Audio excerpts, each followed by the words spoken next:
feeling about what you've seen and what you've heard, and how does it relate to the struggle that we see going on today?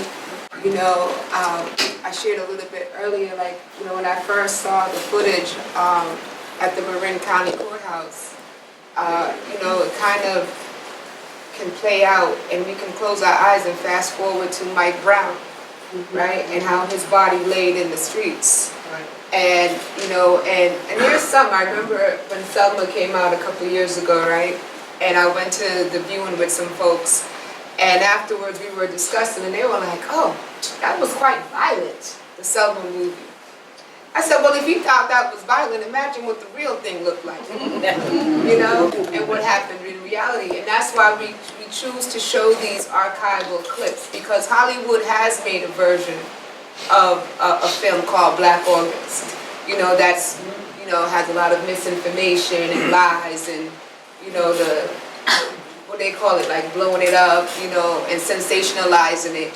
But when you see the actual footage of what this system did and continues to do, and how it's a great disservice if we're not having continued intergenerational dialogue around the struggle. Because just like Black Lives Matter and how it emerged out of Trayvon Martin and all the atrocities that we've seen, there's a missing piece of the information that has to be connected, because what we see today, some of our elders here have talked about, these are the things that they were seeing, so it's not new for our elders and our adults, and so we have to be able to have these conversations in our homes. As I said, these have to be the books that we're talking with our children about. I want to just give a salute to Comrade Frank, because he's the one that put that George Jackson book in my hand that's circulating around, and that's been like my revolutionary guide. When people look at our books and you see, we don't just read books in Workers' World Party, we actually study things. Right. We analyze things, we have discussions about things, and so I want to open up the floor and hear your remarks. How y'all feeling? Well, Thank you, Bishop. the only thing I can see is a different time, but the behavior and things are still the same.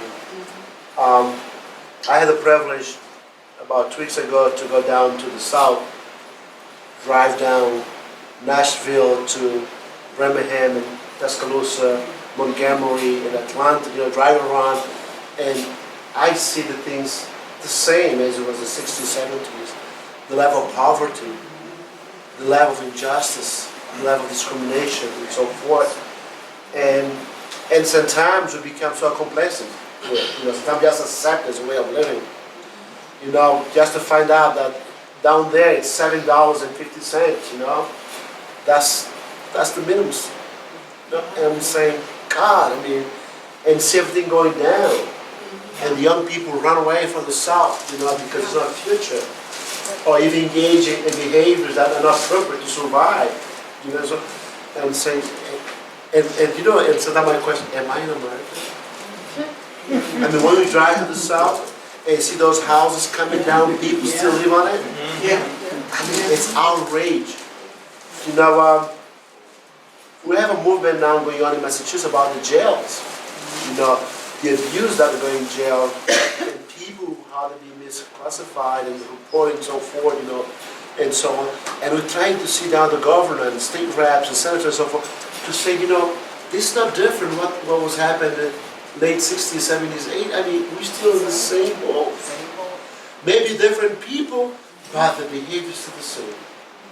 And it is outrage, and come from a country where injustice, it's everywhere, and to come here, to find out injustice everywhere is totally a lie. It's baloney. And we all know what's going on in our own city right here, in my own town in Brockton, the level of corruption, the level of discrimination, the level of this and that, and so on. And all misguiding people. Even, as the elections coming, these two devils, it is an outrage, and then, your conscience, like, where should I go? Most definitely. maybe the last name, the behaviors of the past continues to be. And that's what it is. And people are not honest, and so forth. So, to me, being here, it's always a blessing. I speak as a man of faith because I see you that people really care. To us is what James 2 verse 14 says. Faith with action. That's the action we have here. We all have that. We put that at work. And it doesn't have to be a large number of people, but those of us right here, we do make a lot of change, difference in this world. Not just locally, but nationally, internationally, and that's what it is.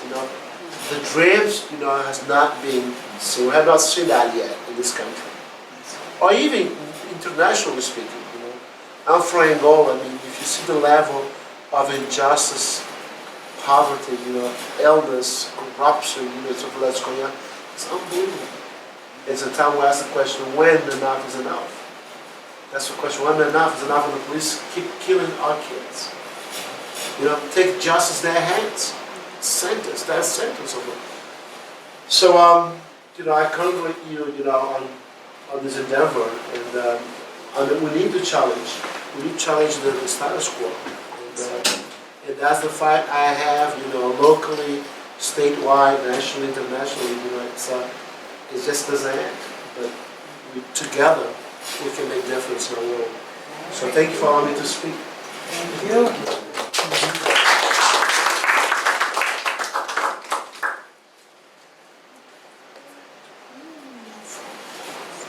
Yeah, people can ask questions too. And please ask questions, leave thoughts, Go ahead, Jerry. I remember reading Soledad Brother in 1971 when it came out. And believe it or not, Bob Dylan had a song about George Jackson that you could actually turn on the radio and listen to. It was George Jackson and the struggle. That struggle was, it seemed to me like a popular struggle at the time with the people that I was running around with. And things, I feel like it's still 1971. In many ways.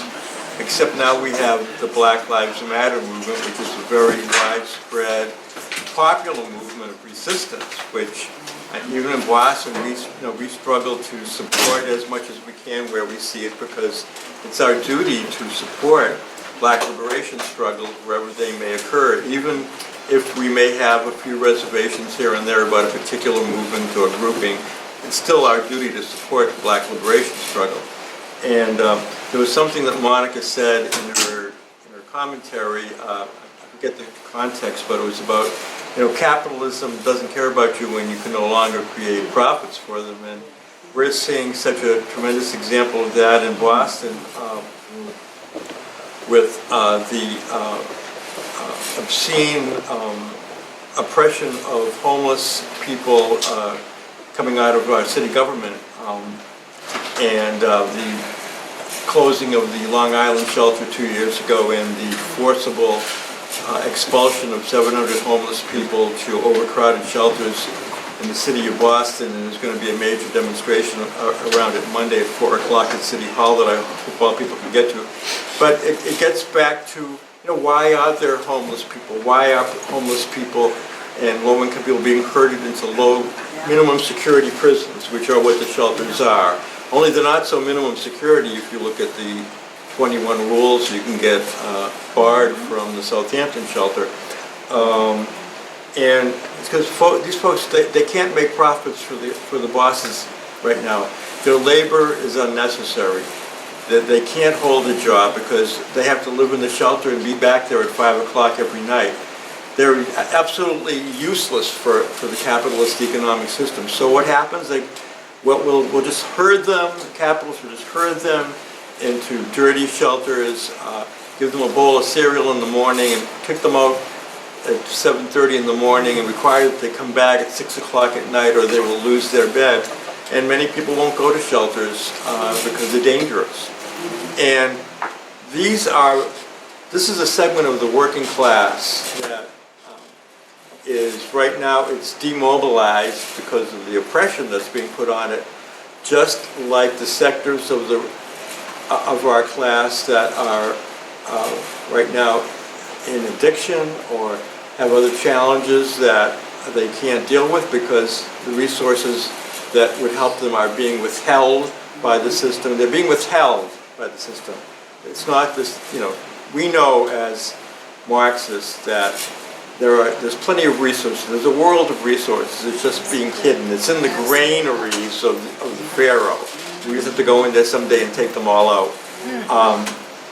So I just urge people to come to that demonstration at 4 o'clock because I'm sorry for going on so long, but what's happening in housing in Boston is that global capital is swinging into the development banks and the architectural companies and the Boston Redevelopment Authority, all orchestrated by the mayor, and it's building 50-story shiny condominium towers that nobody can afford to live in. Meanwhile, people are being pushed out of their homes, pushed into shelters, forced to double up, moving to Brockton, moving to the south, moving anywhere because our class is being pushed out of Boston.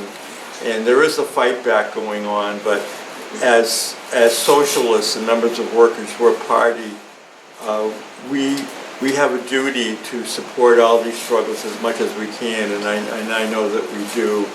And it's just, this is the only room in town where we can talk like this. There's no other room like this, so that's what I have. Thank you.